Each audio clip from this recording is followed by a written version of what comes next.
everyone, and thank you, Kelly. I just wanted to say a few short things, but of course, because I had a school of Maroon, there's always an opportunity to expand that, but I'll try and keep it fairly short. But what I really wanted to do was to, first of all, welcome everyone to the 36th Annual Congress of Psychology Students in Ireland. It's a real honour to be able to welcome you all to the School of Nursing here today, the School of Nursing and Human Sciences, to the Faculty of Science and Health, and to DCU. We're really delighted here at the school that DCU psychology students have been involved in organising this conference, and that the school have been involved in hosting it. If the Congress's Facebook page is anything to go by, I'm sure it's going to be a very exciting event. There's some interesting things on that Facebook page. This Congress, I think, provides a really good opportunity for undergraduate and postgraduate Irish psychology students to present their research and to meet others in the psychology community. In many ways, it's a start, a stepping stone, a beginning, or a development of a career which will contribute to our understanding of the human. And that is very important for all of us. The school has always emphasised the importance of psychosocial health and well-being and psychological education and research. And we've done that through three complementary streams of things. First of all, in education, in that we try to provide innovative and multidisciplinary education in nursing, in health and society, in psychotherapy, in sexuality studies, and we try to continue that tradition by recently introducing an undergraduate degree in psychology. I hope I'm not jumping the gun a little bit on this, but I'm anticipating that the presentations and posters from DCU students over the next 2 days will demonstrate that level of excellence. I have no doubt that they will. The school also has a good reputation for producing high quality research. We have a leading research cluster in the school around health for life, basically looking at psychosocial well-being and health, and within that there's a growing number of postdoctoral researchers and PhD students from a psychological background who are working on research projects that incorporate psychology theory and methods. Additionally, the school likes to think that we're involved in practice as well. So we have a Centre for Psychological Health and Wellbeing, the Healthy Living Centre, based in this building, where we provide psychological care, both at the level of counselling and psychotherapy, and at the level of neuropsychology as well. So there's a real opportunity to be engaged here for students in terms of research, education and practice. Can't let an opportunity go by without making some kind of comment about why I think psychology is important. And I always think psychology is important because it emerges out of, I think, work that Sigmund Freud started almost 150 years ago, when he set out to organise a project for a scientific psychology. Freud's work doesn't feature extensively on psychology programs, though it does feature on the program here at DCU.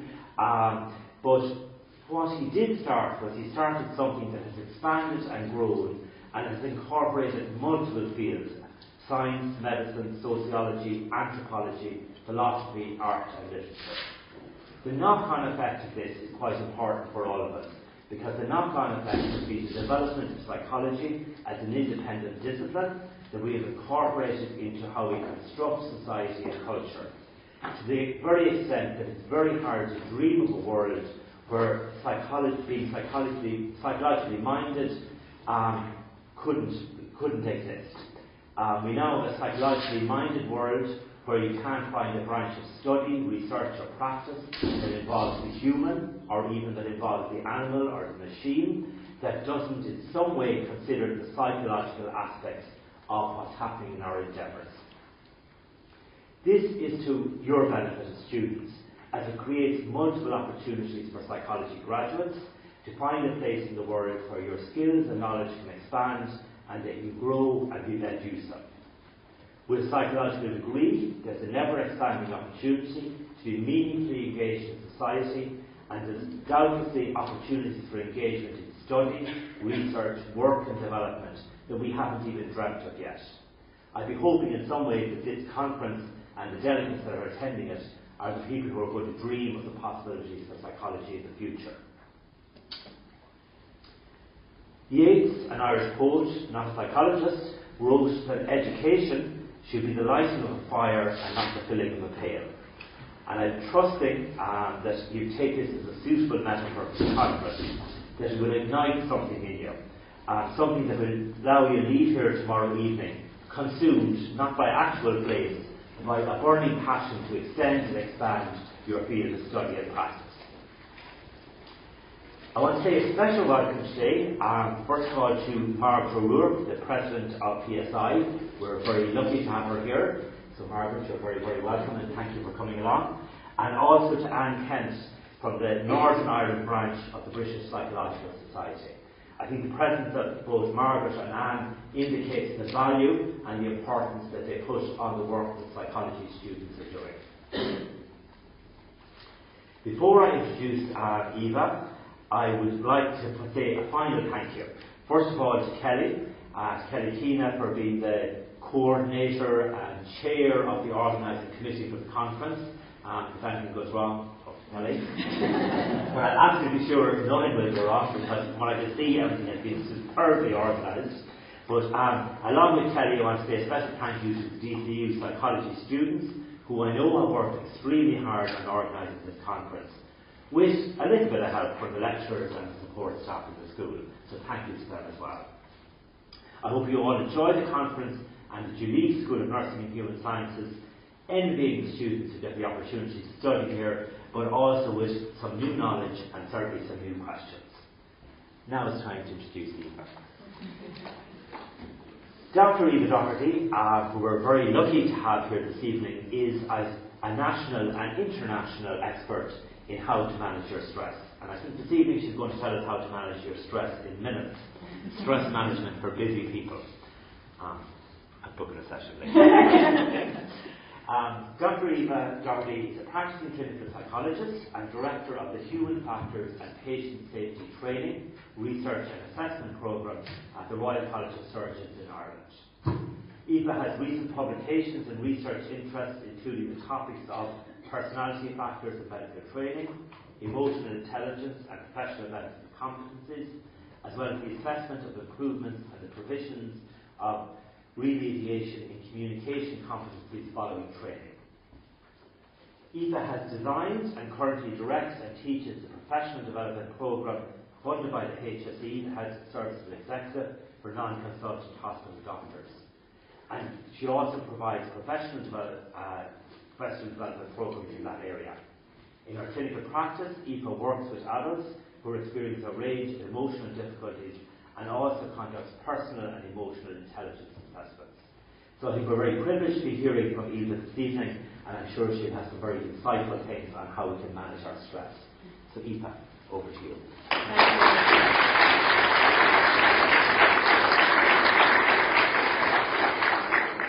So good evening, everyone.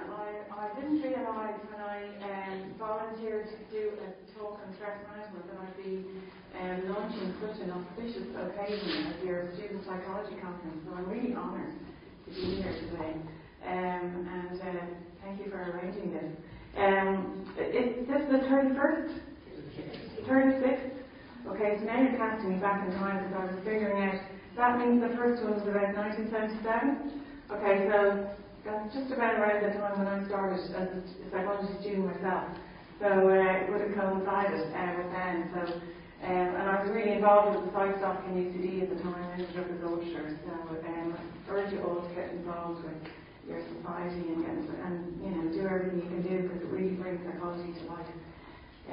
So I graduated from UCD in 1984 with a clinical psychology qualification, and then just recently I went back and became a student again for my sins, and I just did what they call a top-up clinical psychology doctorate over in the UK, and that was on the topic of emotional intelligence, which is another favourite topic of mine.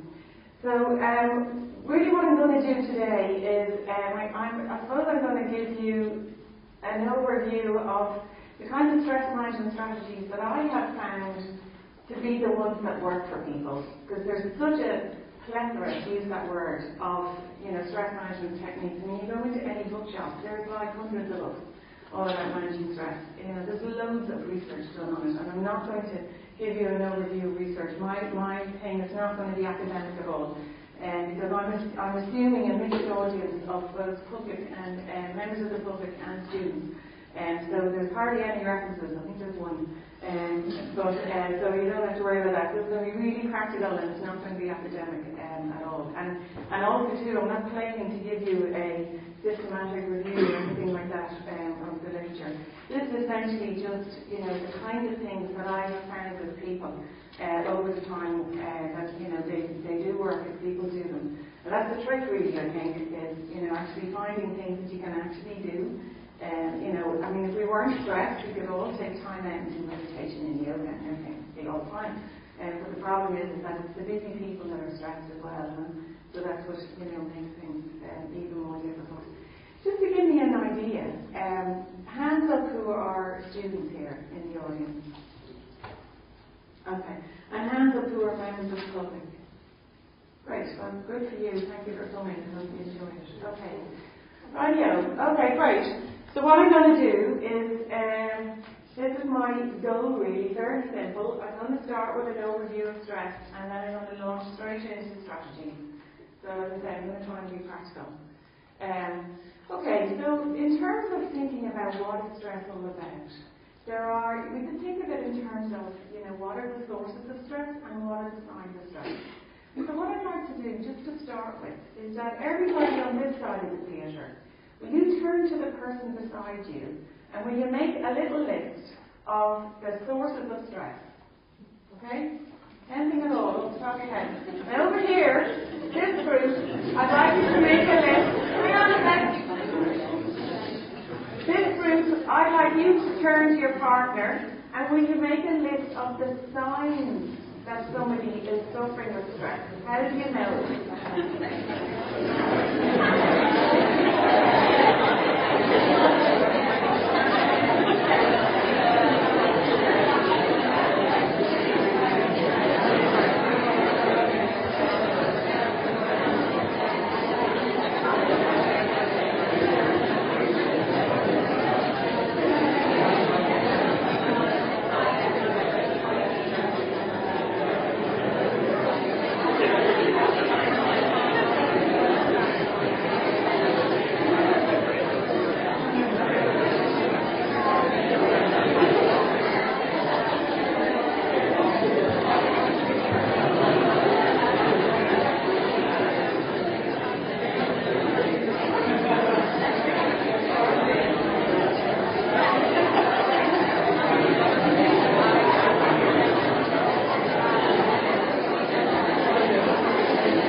So let's just see what you come up with.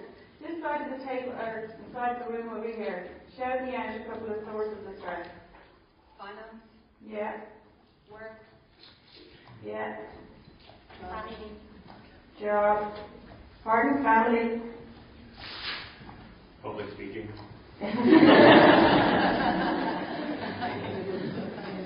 Yeah. What do you mean by that? Work-life, trying to divide the time between work and home and Work-life balance. Okay, yeah. life.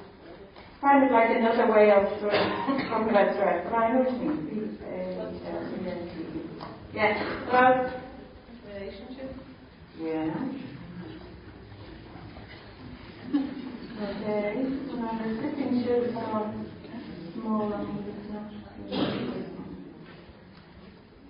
Okay. Any others? Deadline. Okay. Deadlines? Yeah. Yeah. Any others? Not being in control. Yeah, any others? Bereavement. Okay. Health issues. Pardon? Health issues. Health issues? It's not automatically going small and sort of. Okay. Pardon? To extend the actual constitution. Oh yeah, that makes it better. Okay, health issues. Okay. Is there any cracking ones that we haven't covered? Studying. Ooh, yeah. Studying. What is it? Yeah. Disappointment. You've ruined the classes on Trained observer.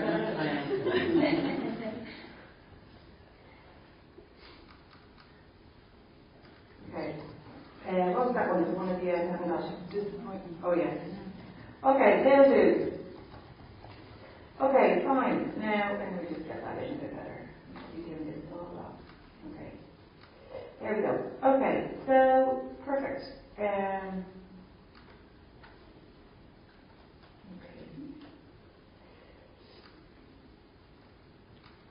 Right, so now, we've got signs. So, what did you come up with for that? Group over here. Signs of stress. Irritability. Okay. And that's funny, though, you all came up with that at the same time. Okay. Yeah?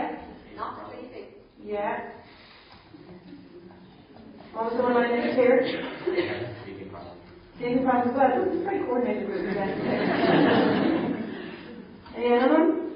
Concentrating. Okay. I'll do shorthand. Yeah? Okay. Appetite change. We saw that. Yeah, I'm doing your essay answer for you. Okay. Anything else? High blood pressure. Yeah, and there's another one there I was doing here. Okay, so I will change that one a little bit.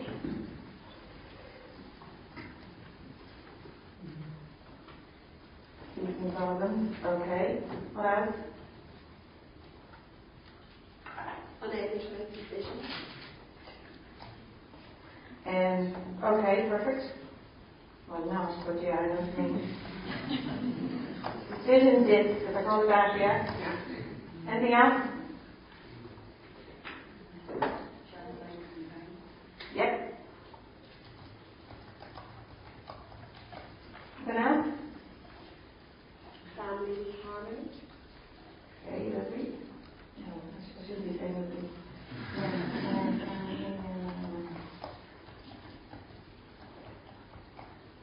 Okay. Have we got loads more, huh?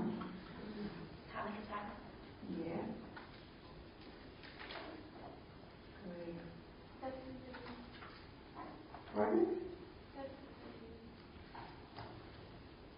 I can't catch quite. Oh yeah, thank you. Very important word. Yeah. Yeah. Yeah. Any others? Pardon? Jaw catching. Okay. We call that muscle tension generally. Huh? That's it? Yeah. Heartbeat. That kind of goes with heartbeat. Yeah. Okay. No problem. No problem. Okay. Brilliant. Okay, so I'm going to show you the whole slide now. Please think. I'm going to ask you something. Okay, I hope you can see that. Okay. So what I want to ask you is, as we've been putting this list together, is anything striking anybody? Pardon? You're all what? You're all suffering from it. Okay, so you can all relate to it. Is there anything else striking you? A lot of what? A lot of visible signs?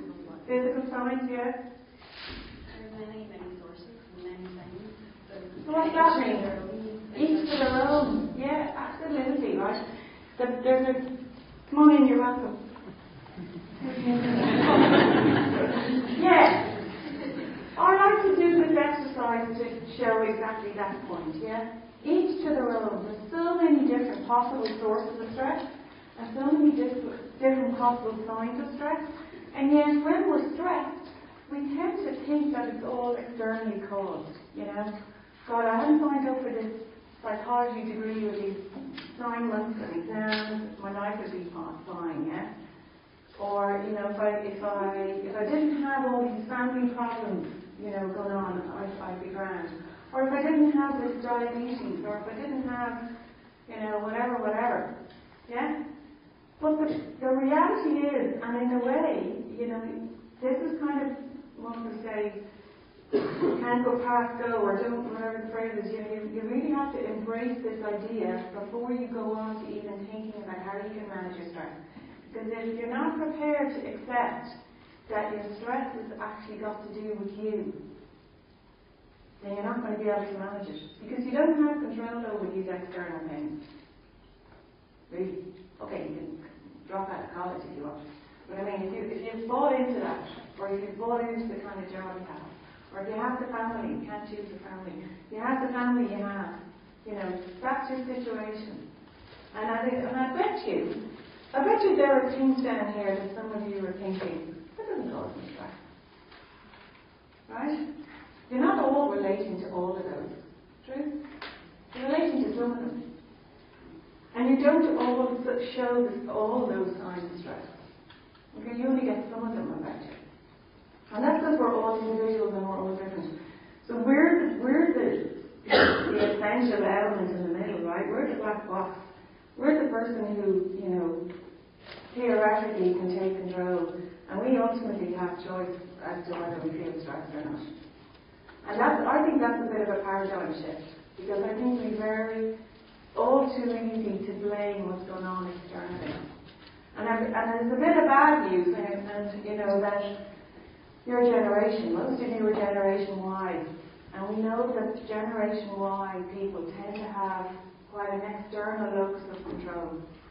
You tend to look to outside of you and blame what's going on outside of you. And so I think it's important for you to know that, you know, that's a tendency, so that you can counteract it. Okay. So now that's the stress analysis done. I'm going to go on now and talk about, you know, what you can do. And I've got a bit of a menu of strategies.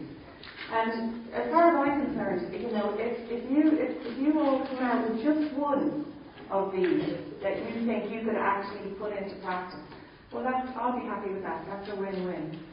Okay? Because you're not going to relate to all of these because you are different. And, you know, there'll be some of them you think, nah, I don't like that at all. Forget about it. I'm not going there. And then the other one you might think, oh, I quite like that. I think I could probably incorporate that in my everyday.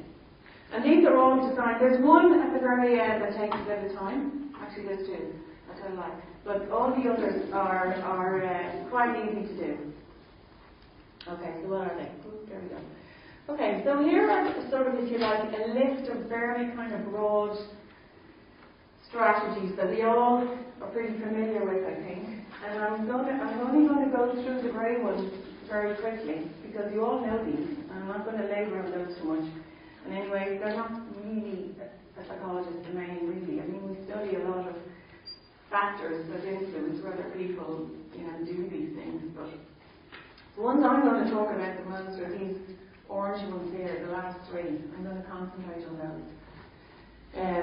Okay, I'm just going to say a very quick word on time management. Are you familiar with this idea of the 4 quadrants of how people can possibly manage their time?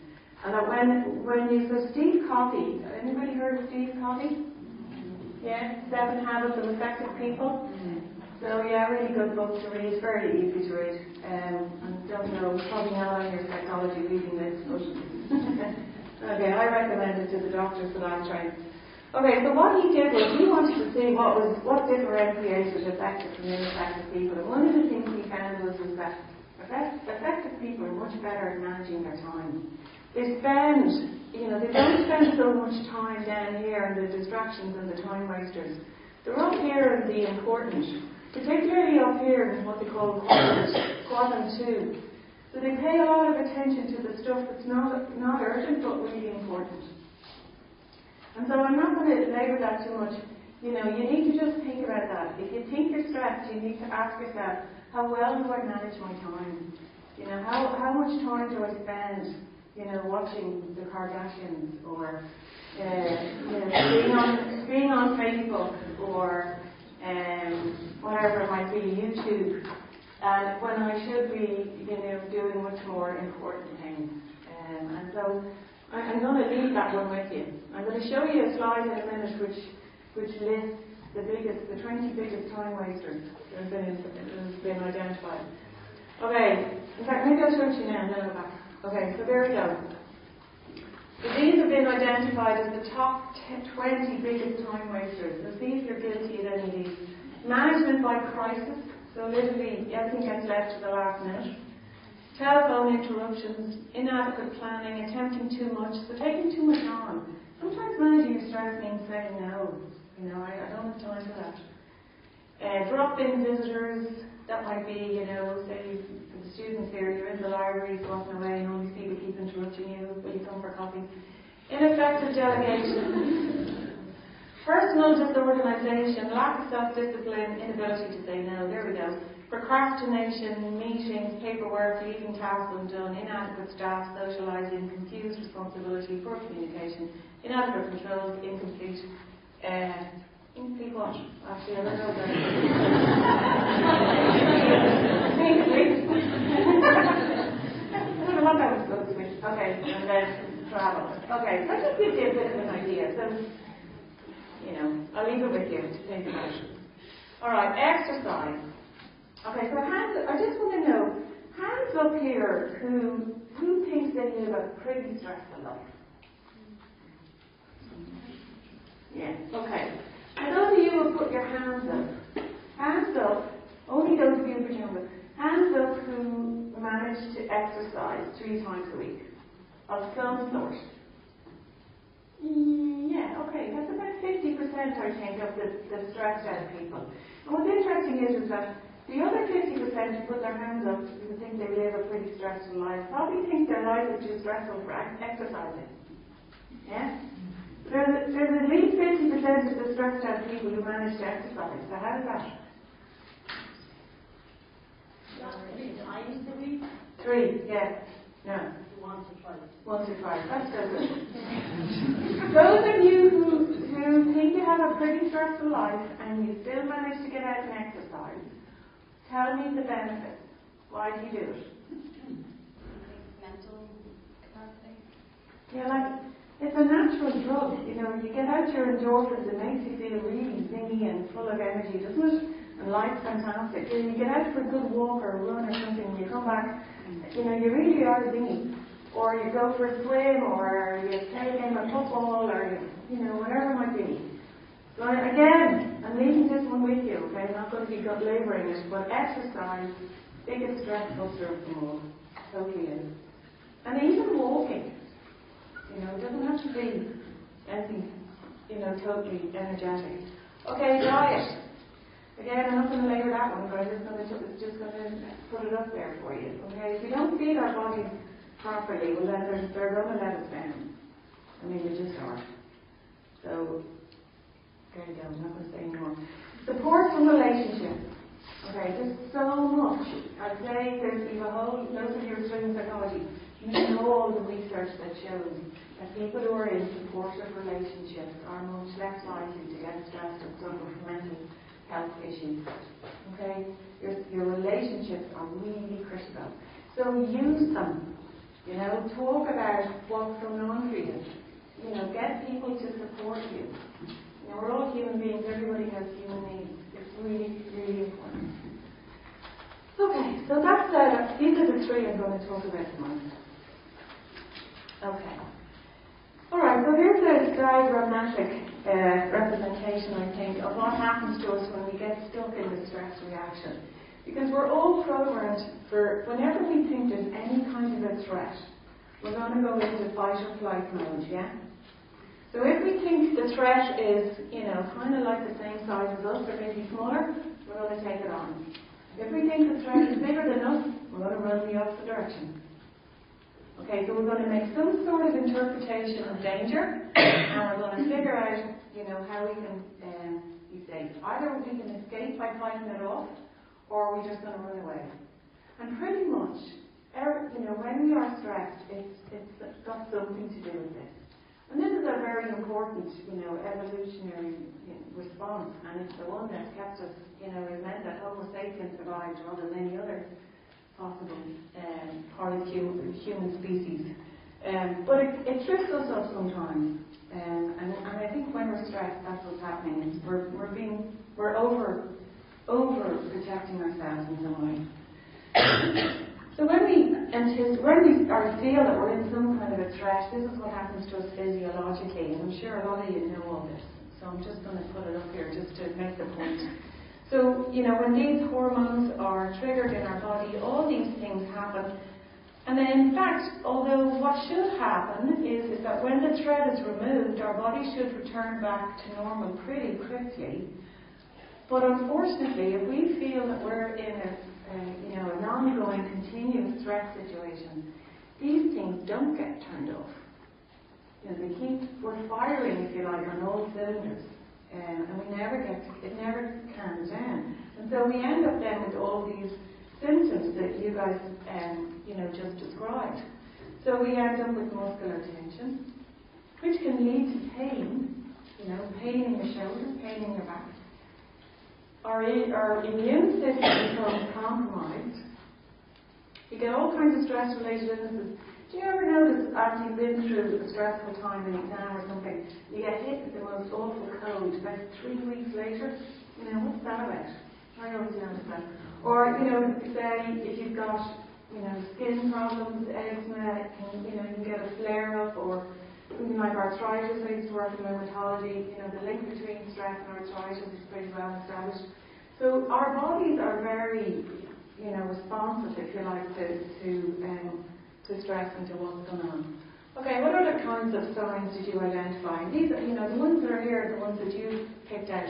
Unhealthy diet, I don't think you picked that one out, but stressful people, are less likely to look after their diet. Substance abuse, you got that one. Massive, massive problem in this country. Lack of regular exercise, sleeping problems, you picked that one out. Relationship problems, and I'm only going to skim through these. Emotional problems, that was the first one that came to your mind. When you're stressed, you're irritable. And anger is an interesting, I won't come to that effect. Okay, cynicism, anxiety, apathy and empathy problems, and depression. So they're the kinds of emotional symptoms we can find ourselves demonstrating. And then you get all these cognitive problems as well. You mentioned some of these concentration problems, memory, pessimistic expectations, yeah? So I'm just categorizing them into different groups. Okay, so how are we going to break this stress cycle? Because that's what it is. We get into this kind of loop where, even the symptoms themselves become sources of stress. Yeah? Okay. So, breathe. That's the first thing. Okay, as soon as people get stressed, their breathing becomes shallow. start breathing from sort of just the top of their chest. They're not expanding their lungs properly, and so they're the bad air goes back in again into their system. And again, I'm explaining it very simply. But let's just do an exercise here. And that's what we should be doing is diaphragmatic breathing. So that's breathing from the diaphragm. So that's like a muscle down here. So if that's working, if our lungs are expanding properly, that should be expanding. And if they say that we should be doing about 20 of these a day. Alright, 20 a day. Well, when do we ever do 20 deep breaths a day? I would say probably never. So let's have a go at it now, okay? So put your hands over where the diaphragm is. I did this with junior doctors, so we have to be anatomically correct to figure out exactly where the diaphragm is. That's the first problem. Okay.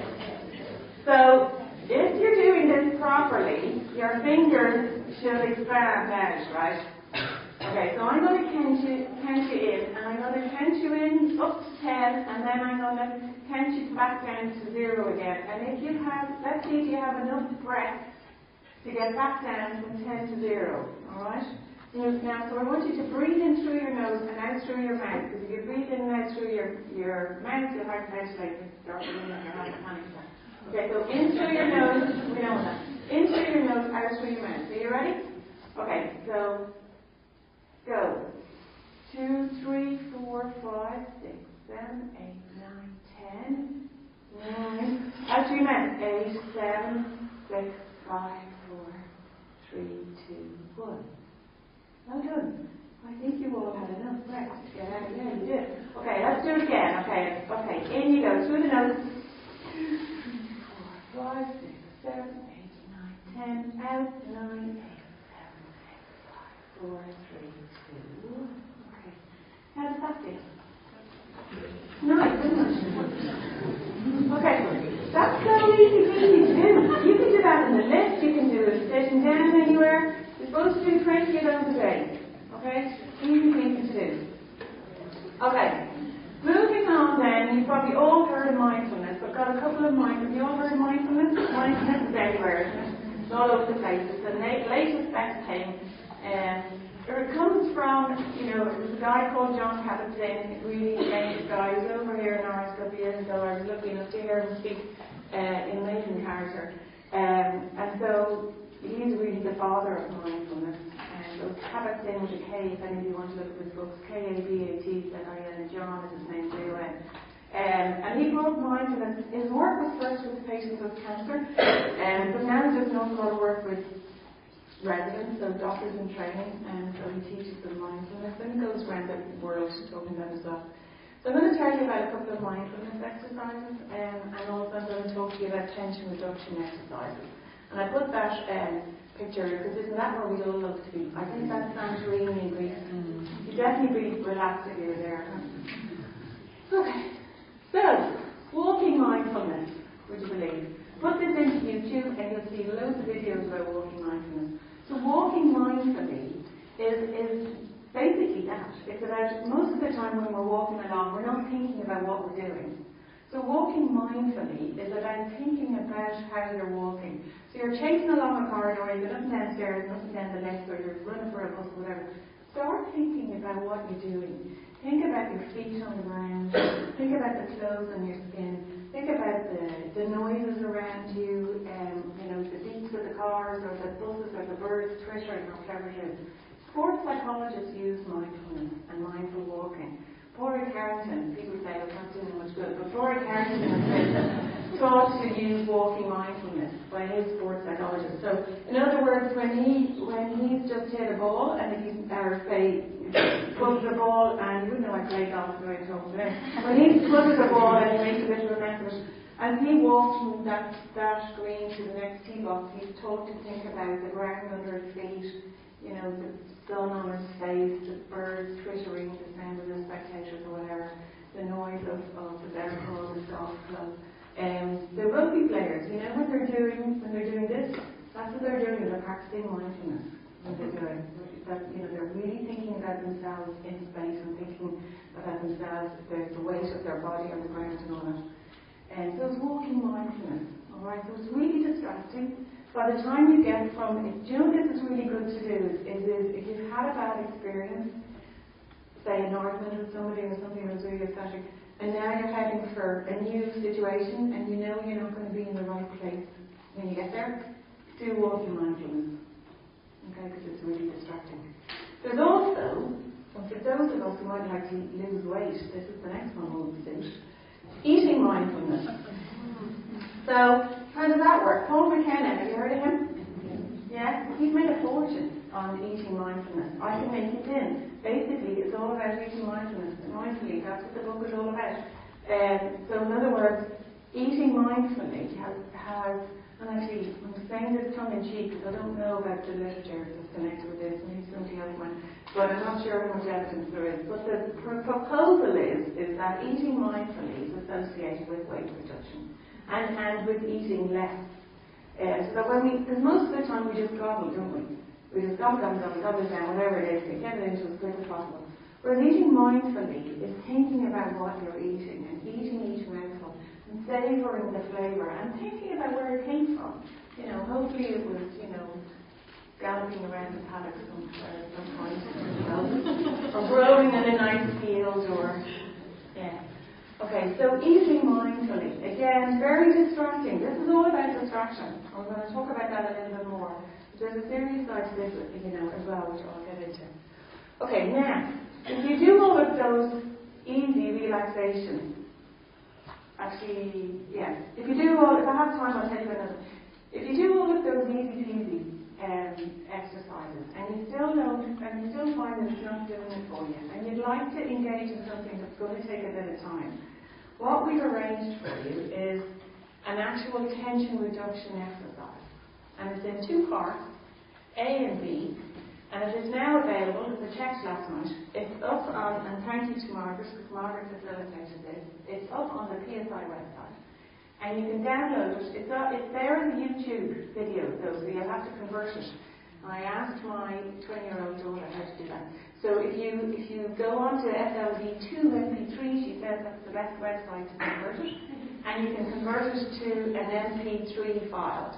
And then you can put it into your smartphone, and then you'll have it forever. Okay, so as I say, and it's my voice talking, so it's my present for you to use, if and when you want. So the first, and there's all instructions about how to do it and everything. So the first exercise is a tension reduction exercise because the evidence shows that if you want to learn the skill of relaxation, the exercise that is the most effective is one where you learn how to tense each muscle group first and then let go of the tension really quickly in a successive way.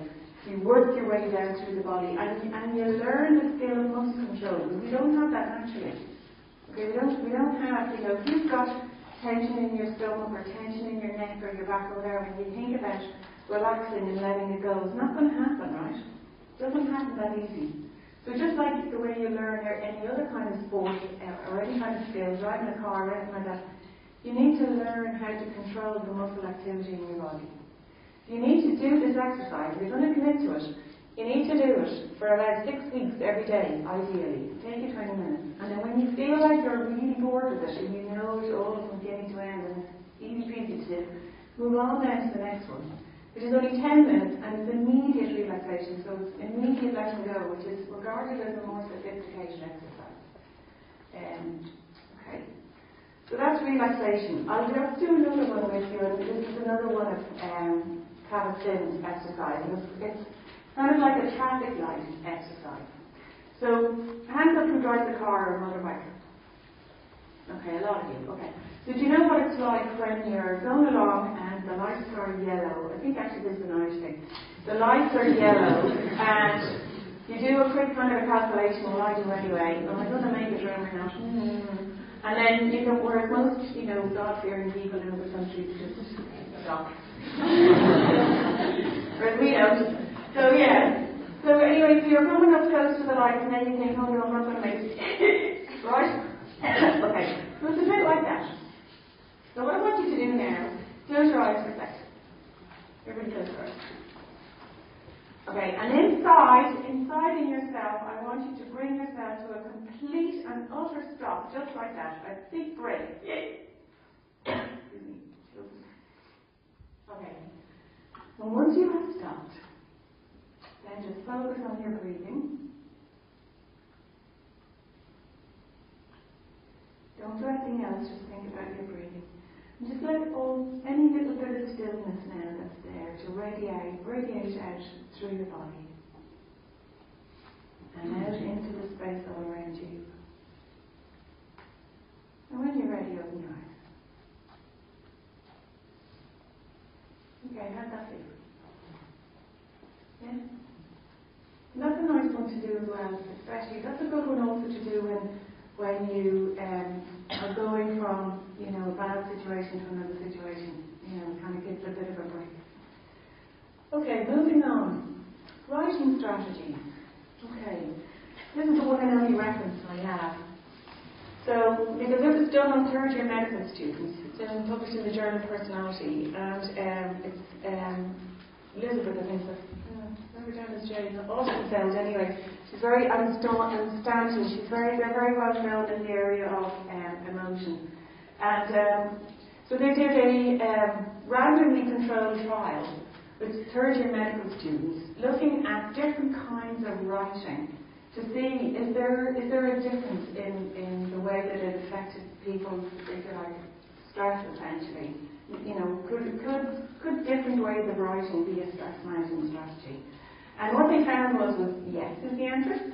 And the kind of writing that really helped was writing about how you felt about something. So, I don't know if maybe when you were younger, you used to keep a diary and pour your whole heart into your diary and all the little arguments you had with your pals and how you hated your parents and all that kind of thing.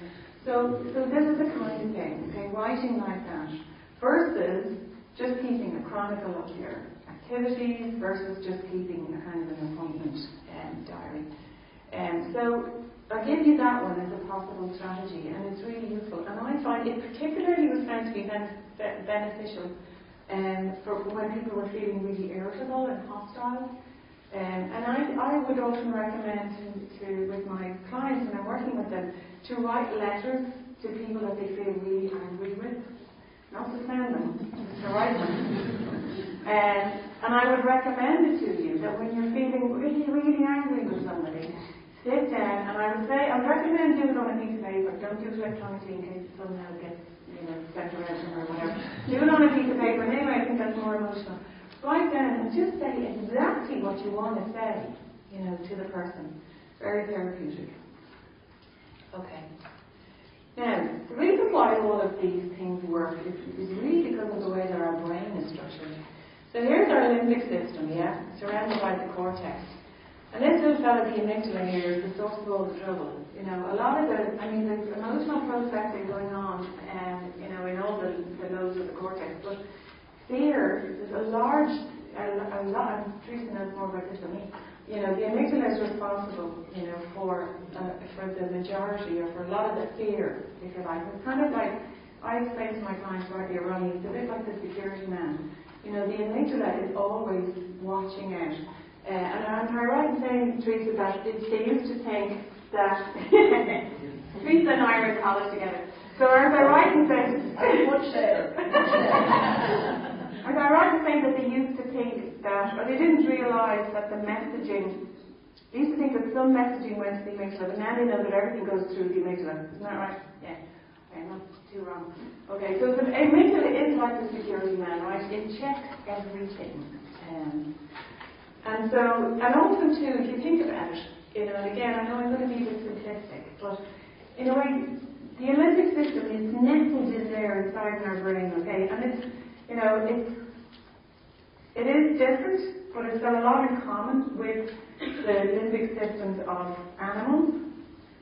And so it's not the cleverest part of our brain. The cortex is obviously the cleverest part of our brain, but it's very reliant on the messaging that it receives from the cortex about what's going on. So in other words, if we think things, if we're thinking negative things, if we're interpreting danger and threat around us, the amygdala just reacts and asks questions later. It doesn't say, are you sure you're going to fail your exam? Okay, it just goes, yeah. So, let me ask you here, hands up who thinks emotions are complex things? Hands up who thinks emotions are simple things?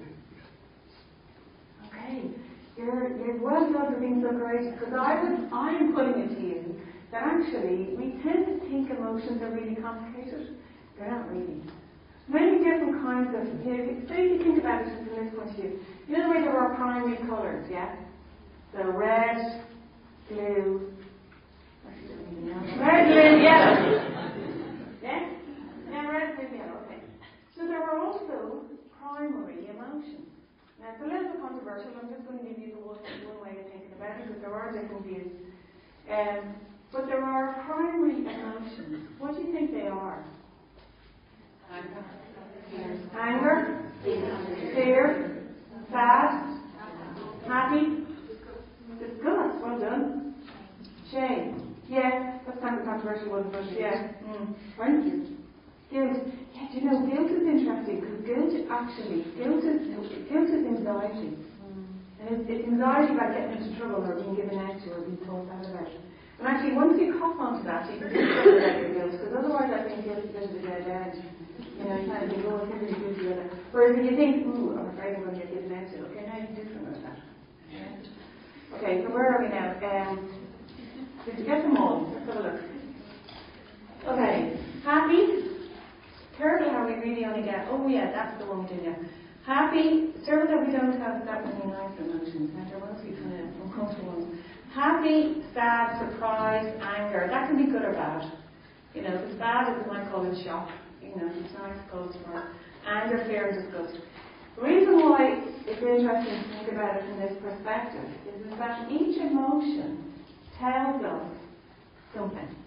It gives us a clue as to what's wrong with us, or to somebody else. So if you know you're not feeling right, but you can't figure out what it is, first of all, before you try and figure out what you're thinking, forget about that, it's too complicated, because thoughts are very complicated. Instead, go with asking yourself, what am I feeling? Am I sad? No. Am I angry? Yeah. Okay, so that tells you something really important, because every emotion has a different meaning. So if we're happy, that means we're feeling full of plenty, you know. I don't know, think of the day you got your leaving cert results, or, you know, you won something, or you got a place in university, or, you know, something really good, right? You feel really happy, you feel you've got something of value, okay? Sad is the opposite, it's always about loss. And the thing is, remember, you know, the primitive brain, the limbic system, you know, it can be really trivial. You know, you lose your favourite handbag, your favourite cardigan. My favourite cardigan is fancy, I still think about it sometimes. You know, it's like our limbic system isn't very clever. Do you know what I mean? We can feel, you know, intense feelings about things that are, you know, that's not the point. Surprise is always when something unexpected happens. So something that you didn't anticipate. And again, if that's bad, it would be shocked. Anger is an interesting one. Anger is always when something you need or want, or something you think you need or want, is being blocked from you in some way. So ask yourself, you know, if you're feeling really annoyed and irritable, ask yourself, what is it that I think I need, or something that I think I want, and I'm not getting it, or I can't have it, or can't get access to it. And again, think of somebody else. You know, somebody is in front of you having a temper tantrum. Ask yourself, what is it that they need and want and they're not getting? And it can be something quite highbrow. It might be recognition. You know, that could be a big one. You know, or it might be food. You know, or a cup of coffee. Whatever. Yeah? Or a drink. You're probably all thinking, when's she going to shut up when we can go? Fear is always about the future. You can't feel afraid about the past. It's always about the future. And it's always some anticipation of something bad that's going to happen. So if you feel yourself really anxious, ask yourself, what am I anticipating that I don't want to happen? Actually, just talking about time, I'm just noticing in class 7, when I wrap up soon. Yeah? What time do we start it? 8:30? Quarter to? Like on for a few more minutes? Okay. And then disgust is always when your rules or your values are being violated. Something that's really, you know, important to you that you hold dearly. You know, it's being violated in some way. That's when we feel disgust. Okay, and these emotions, were described by a guy called Paul Ekman. Anybody heard of him? Yeah, so you know all this stuff or whatever. And you know that detective movie is based on his work, Lie to Me. Do you ever see that? Yeah, but he's credited at the end, believe it or not. Anyway, there are other people with other theories of emotion, and I'm not going to go to them. Okay, so you guys who are psychology students will know all this. So you will know, you all do a course on perception, or what do you call that anymore? What's called it? Information processing. Okay, so you know that there are individual differences in how people see things, and we don't all see things the same, yeah? Okay, so what do you see here? Hands up who sees an old lady. Hands up who sees a young lady. And I always notice that there's an age influence here. Young people see the young girls, and younger people see the young lady. Right?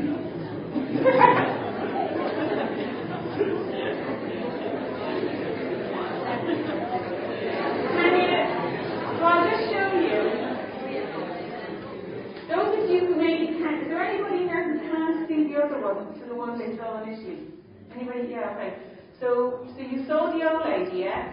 There's her mouth and there's her chin. I saw the young lady. You can't see an old lady. Anna? Okay.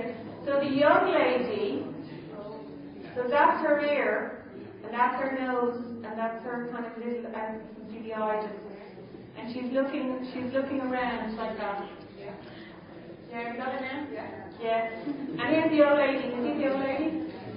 No, okay. So she's kind of like a really ugly old lady, you might say. So she's got like a terrible nose here with a bump on it. And that's her mouth and that's her chin. No? Still don't see it. Okay. What? Okay. So here's another one. I don't know if you've seen this one. It's not one you find in the psychology book. Well, who's hugging who there? You seen that? So who's hugging who? Who's at the back?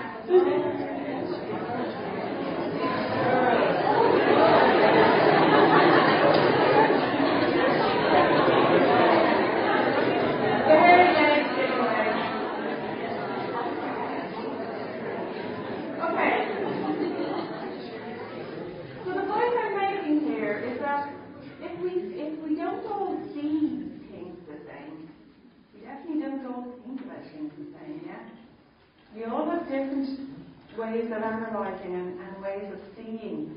That comes as a bit of kind of news to people, I find, when I say to my clients that I'm working with. They sort of say, do you not all see the things the same? No. Okay, how about this one? So, hands up who find this absolutely terrifying. And hands up who find this absolutely thrilling. Yes? Okay. So, moving on to cognitive therapy. You're probably all familiar with this. We feel the way we think. And this isn't new. Okay, we have it now. It's around since kind of late 60s kind of times when it sort of started. But really, this understanding has been around a lot longer than that. Here's a quote from a Greek philosopher whose name I can never pronounce. Epictetus. Oh no, there. People are disturbed not by things but by the views which they take of them. I think therefore I am, and my favourite, Shakespeare, nothing either good or bad, but thinking makes it so. Right, so it's so critical how we think about something. And again, always remember the emotional brain. It's dependent on the messages, okay, that it gets from our cortex. I'm being a bit simplistic there. Okay. Here's another example. Anybody heard of Roger Bannister? Yeah, okay, so he ran the mile in less than 4 minutes. He broke the record. It had been kept since 1852. In that time, there had been 45 record breaks, and they just couldn't get it over the line. It There's been a movie made about it. Apparently it said that doctors actually put their neck in the line and said it was a physiological impossibility, the human body couldn't do it. Anyway, Roger Bannister did it. But what not a lot of people know is that, a month and 2 weeks later, thereabouts, this guy John Landy did it. And actually the record was broken again 17 times since, until then they went metric. So in other words, okay, it's fantastic that Roger Bannister did it and he had the belief in whatever. But what about, the 18 people who did it, so initially afterwards? Why? Why were they able to do it? And in this previous, whatever it was, 90 years or whatever, it couldn't be broken. Why? Belief, yeah. Because now people knew it could be done. The power of belief is incredible. Like John F. Kennedy said he was going to put a man in the moon in 1962, I think, and it subsequently happened. Okay, so Albert Ellis really hopped on this bandwagon probably first, and he said that, when something bad happens to us, and this goes back to my earlier point in the saying to you about how, different things have different effects on people. So when something bad happens to us, whether or not we end up in a state of anxiety and depression about it will depend on how we interpret it. It depends on what goes on in our heads and how we think about it. And Beck took it, Tim Beck took it on. Is this all old hat? You guys all heard this stuff before? Yeah. Okay, so I'll go through really quickly. Okay, so Beck went on a bit further, and there's 40 years of research. There's a fantastic systematic review if you're interested in the Cochrane database and you want to have a look at it, where he summarises all of the research up to around 2000 and something, I think, is when it was published. And there's just so much evidence now to indicate that people who get stressed and anxious and depressed are not thinking about things the same way that people who don't.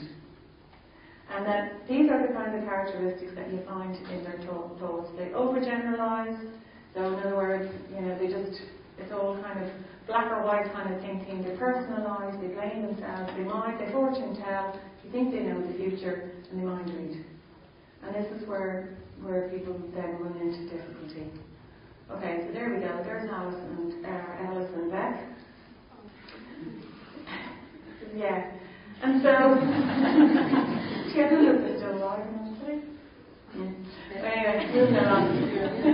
Yeah, they are. Okay, and so what he said was that there's a predisposition period, that we go through in terms of our development, which can result in us developing these, it's all your mother's fault, which can result in those, I'm joking, which can result in those, these negative attitudes or silent assumptions that maybe we might go through our whole life and then never be triggered and everything be fine.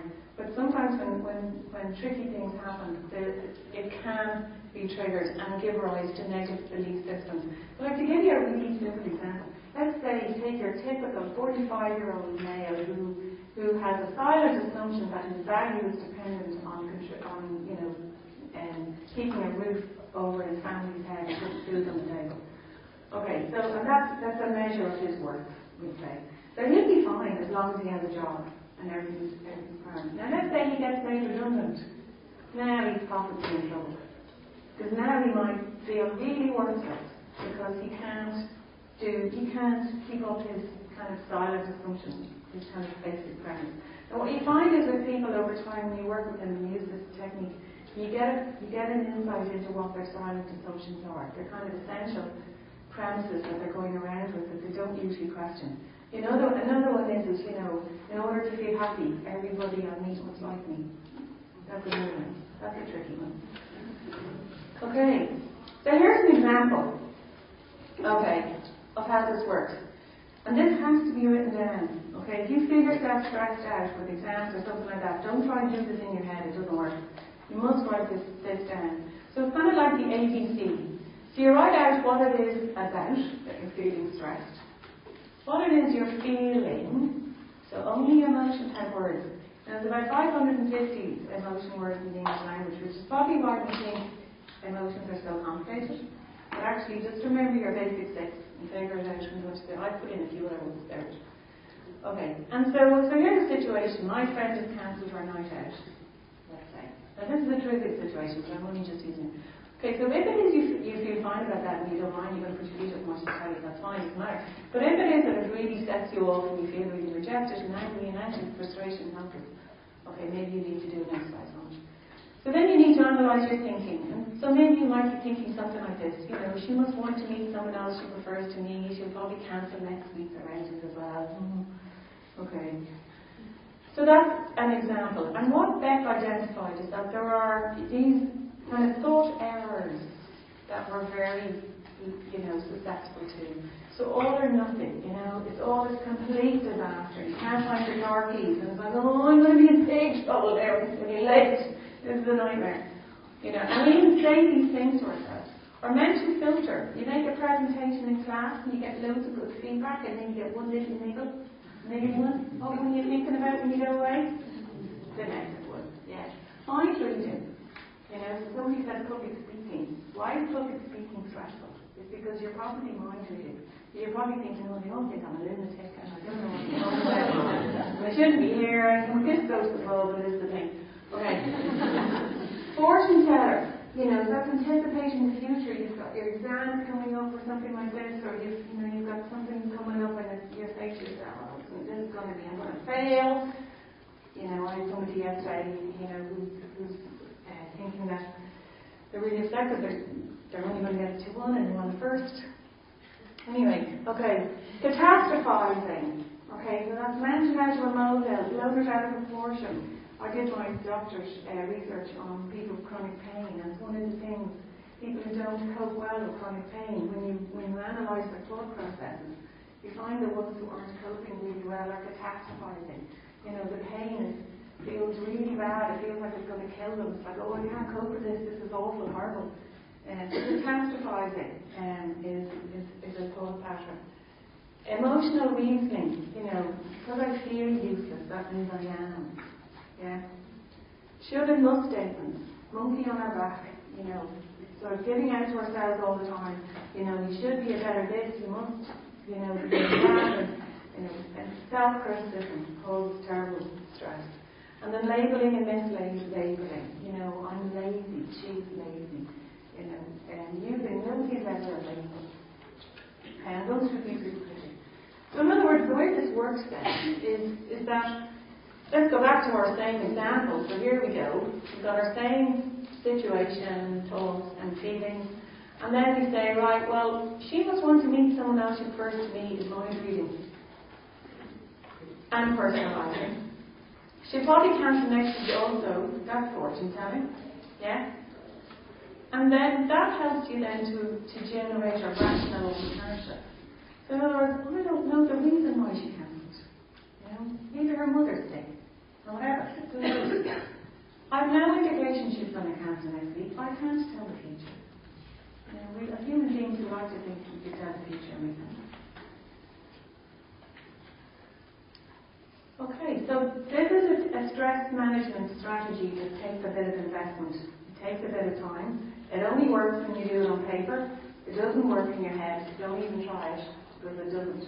And even if you recognise, oh, I'm mind reading, it's not that recognition in its own isn't going to solve the problem. You do have to write this down. I'm along in the tooth of this, and I still use this. And I make myself write it down.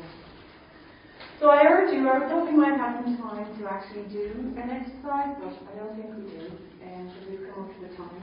And so that's all I wanted to tell you. Oh yeah, there's a good website that I use, and there's a couple of good apps that you can use as well. Spotify, Headspace, and iCBT. You can do your own CBT on an app if you like. So thank you for your attention.